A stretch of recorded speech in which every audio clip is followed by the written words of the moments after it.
here we go. Welcome, Coyotes North. It's a great day out here, Southwest Michigan. Sunny, super excited. Hope all is staying safe and well and healthy, especially. Today, what we're going to do is we're going to get the car out. We're going to fire it up. Let you hear a cold start. We're going to get it out of the garage, and then we're going to try and get it up on jack stands, get it up high enough to see if we can get the one-piece drive shaft on. And then we'll do a separate segment on getting the torque brace box frame supports from Steeda on. So, without further ado, we'll let you hear the beast.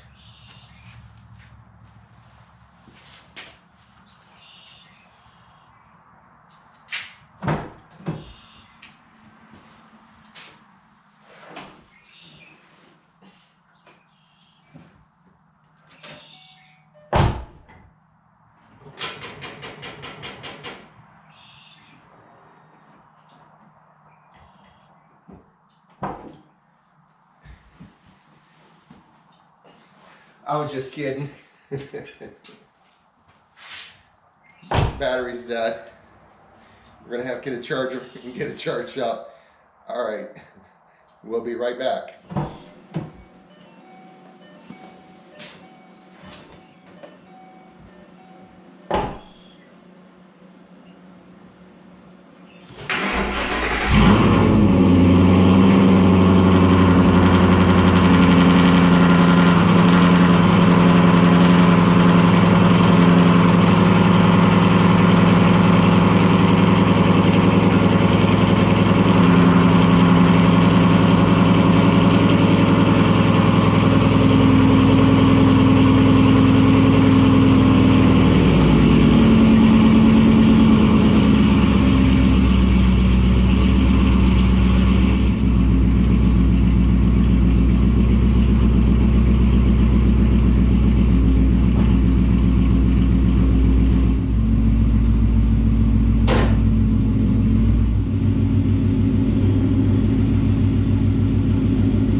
We got the car up. I think the first thing we're going to do is take a look at the Steeda torque box brace. One of the parts that you have to remove on the car to mount these up are the side exhaust, which is killing me because that's a signature for the Boss 302. Purely did it for sound. So what we're going to do in the short term is we're going to drop it, take it off. We are going to weigh it. So more than likely, I'm going to end up capping it off. And on the short term, I think we're going to leave it open. So it's a Dynatec X pipe, 3-inch with the Boss side exhaust. Anyways, we're going to get on in the car and start loosening up some bolts and dropping that piece. So it's a 9/16 bolt.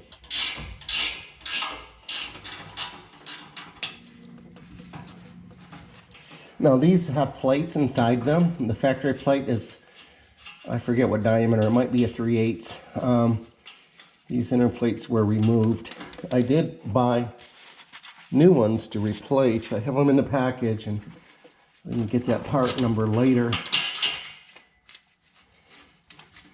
Let's make sure that all our parts here, because We'll get this stuff put back on in the future if we want to change the car back to stock. We're going to leave this one hanging because we have another bolt holding the opposite end up. It's a 15mm bolt. I don't know why metric is mixed with US standard, but it is. So we'll put our nuts and bolts back in place.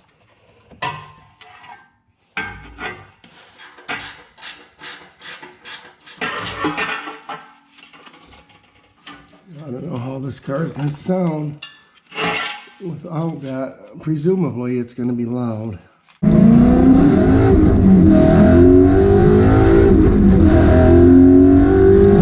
Just because it's coming right off that header now, I don't know how it's going to impact that flow.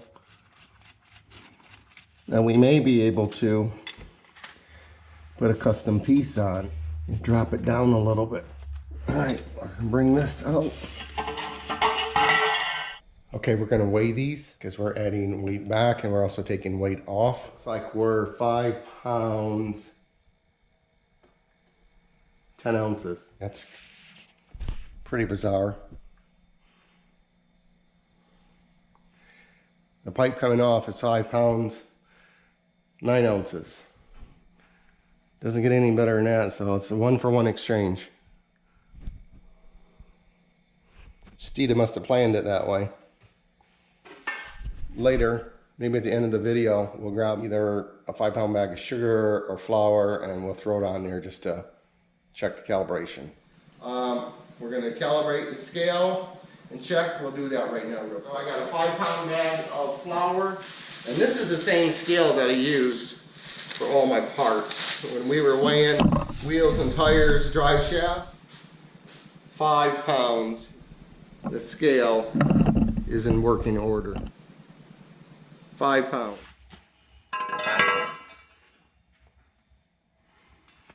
So it appears out supporting the rear axle, and I don't know if my jack stands will reach it.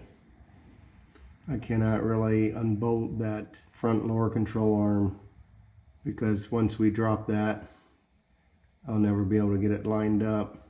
There is support though with the jack, but it's going to teeter once that's unbolted. So it looks like it's pretty straightforward. Okay, what we're going to do, we're going to jump to the other side, do the same thing, take off that side exhaust, and then we'll proceed with the drive shaft. Okay, so due to the limited space under the car, the Blowfish racing bracket has to be removed. It's just tight quarters under this car. I am not comfortable crawling under there, trying to get this drive shaft removed to get the other one put on. We're going to abort this project, let it go over to the professionals, let the work get done, and we'll try and get some coverage of that. All right, thanks for watching. Like and subscribe.